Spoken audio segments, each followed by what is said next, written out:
Did Russia recently destroy 8 German-made Leopard 2 tanks while Ukraine carries out a counteroffensive?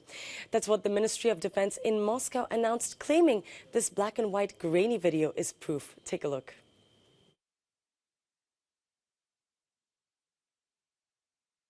Пам-пам, 943. Держу. Есть! Прямой!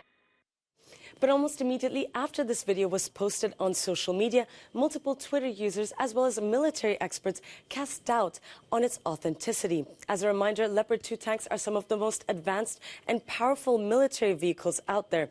Multiple NATO countries began providing them to Ukraine earlier this year. But according to analysts, the video you saw earlier was no Leopard 2. Actually, these alleged tanks turned out to be nothing more than farming equipment. According to this military expert on Twitter, the silhouette of the destroyed vehicles in the video appears to more closely match a self-propelled sprayer used in agriculture.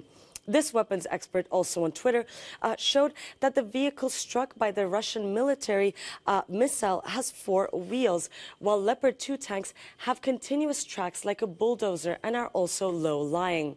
Other elements that appear quite off in this video is that, first of all, these so-called Leopard 2 tanks are both out in the open and stationary, which doesn't really make sense on a strategic level, as these Leopard 2s are usually camouflaged behind trees and other vegetation.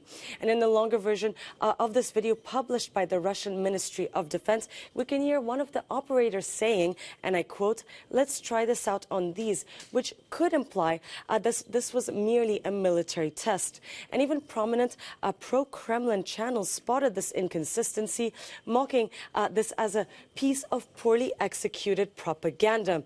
This pro-Russian military blogger posted on Telegram saying, "This is embarrassing. We're at a loss for words. I'm sorry."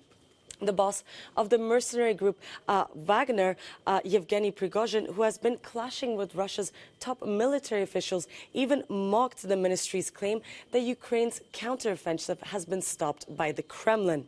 But what's interesting here is that this is a perfect example of how a collective effort by internet sleuths can quickly fact-check propaganda published by official channels.